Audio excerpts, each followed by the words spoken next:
नमस्कार, स्वदेश न्यूज देख रहे हैं आप। मैं हूं आपके साथ ऋषभ सोनी। आज का हमारा विशेष शो बेरोजगारी पर प्रहार, नियुक्तियों का उपहार। देश भर में 47 जगह रोजगार मेले में 51,000 युवाओं को सरकारी नियुक्ति पत्र दिए गए। इसके पहले केंद्र सरकार ने नौकरी पाओ नगद ले जाओ योजना शुरू की थी। इससे 3.5 करोड़ नए रोजगार सृजन की उम्मीद है। सरकारी नौकरी और रोजगार के मामले में राज्यों में क्या क्या कोशिश हो रही है, इस पर भी बात करेंगे। लेकिन दूसरी ओर वही सरकारी आंकड़े बताते हैं कि मई 2025 में बेरोजगारी दर 5.6 पर आंकी गई। तो सवाल यह है कि क्या ये ताजा नियुक्तियां वाकई बेरोजगारी की जड़ पर प्रहार है या सिर्फ चुनावी शोपीस? बिना पर्ची बिना खर्ची का नारा जमीन पर कितना पारदर्शी है? निजी सेक्टर के लिए 1 लाख करोड़ का पैकेज उद्योगों को नई जान देगा या आंकड़ों का खेल है? रोजगार मेले और केंद्र बनाम राज्य योजनाएं, किसका मॉडल युवाओं के भविष्य को ज्यादा सुरक्षित करता है? इन्हीं बड़े सवालों पर आज हमारे साथ जुड़ रहे हैं खास मेहमान। लेकिन चर्चा शुरू करें उससे पहले देख लेते हैं खास रिपोर्ट।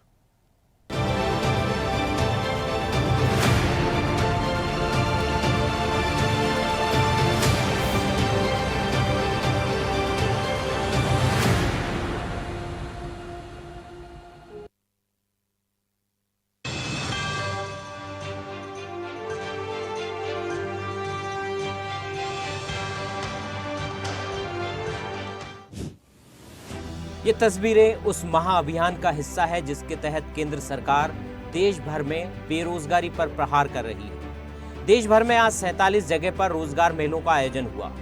बिना पर्ची बिना खर्ची देश भर के 51,000 से ज्यादा युवाओं को पक्की सरकारी नौकरी दी गई। प्रधानमंत्री नरेंद्र मोदी ने रोजगार मेले में वर्चुअली हिस्सा लिया। इस दौरान उन्होंने चयनित युवाओं को नियुक्ति पत्र जारी किए। नियुक्ति पत्र जारी करने के बाद पीएम मोदी ने कहा, केंद्र सरकार में युवाओं की पक्की नौकरी देने का हमारा अभियान लगातार जारी है। आज 51,000 से अधिक युवाओं को नियुक्ति पत्र दिए गए हैं। ऐसे रोजगार मेलों के माध्यम से अब तक लाखों नौजवानों को भारत सरकार में पक्की नौकरी मिल चुकी है।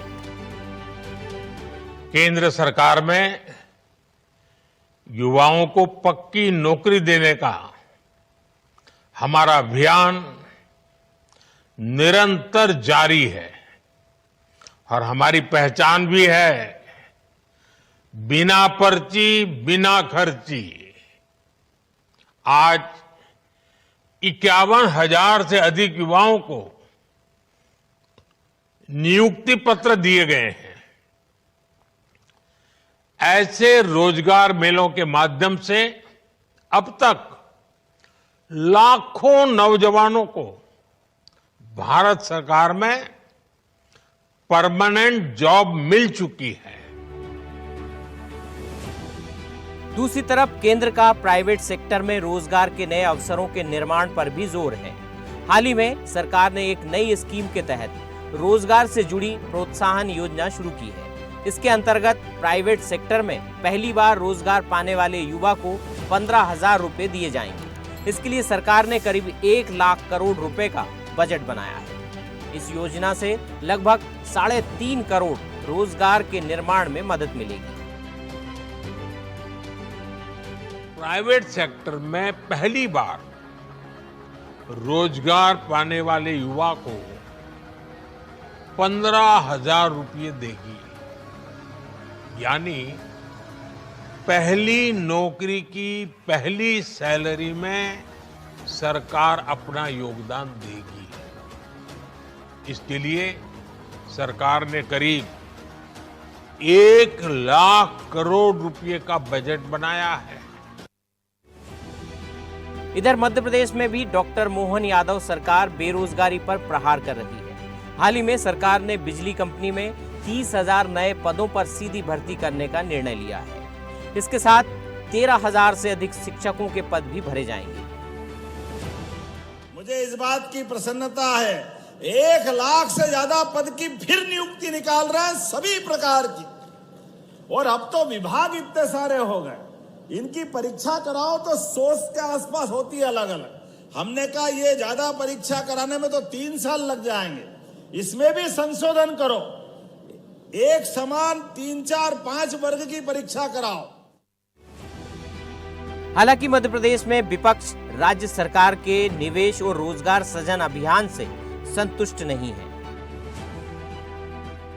प्रयास जारी है, पर सवाल ये है कि क्या इस पे व्हाइट पेपर सरकार लाएगी कि इतने सालों में जितनी इन्वेस्टर समिट हुई या अलग अलग इन्वेस्टर निवेश लाने की बातें हुई, उस पर क्या मिला और सरकार का क्या खर्चा हुआ और कितने रोजगार मिले और प्रदेश की आर्थिक स्थिति में इसका कितना योगदान आया, इसका व्हाइट पेपर इस बार सदन में सरकार लाएगी क्या?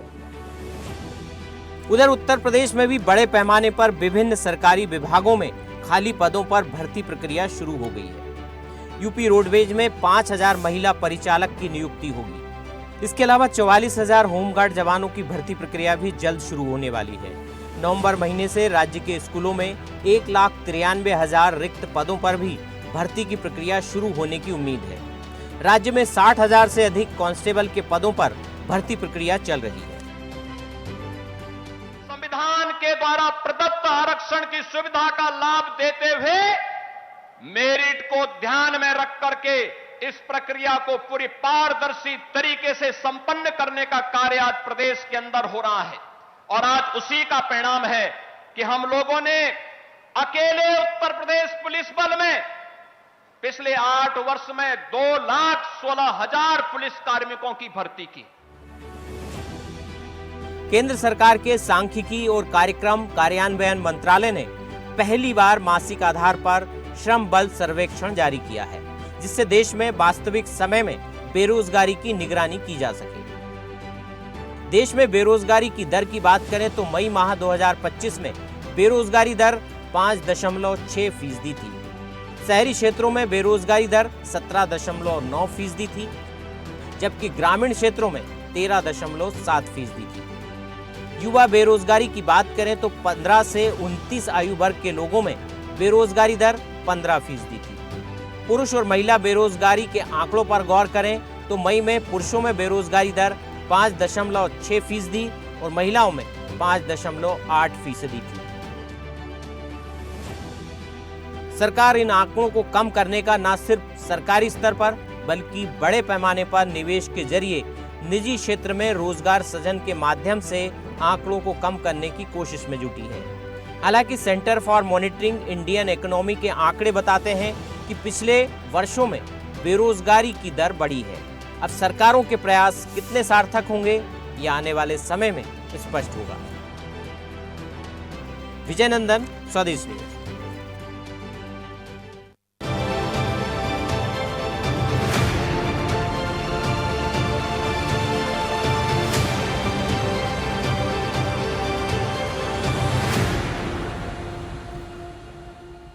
और ऐसी ही ताजा खबरों के लिए लाइक, फॉलो और यूट्यूब पर सब्सक्राइब कर बेल आइकन जरूर दबाइए और हर अपडेट के लिए विजिट कीजिए स्वदेशलाइव.com।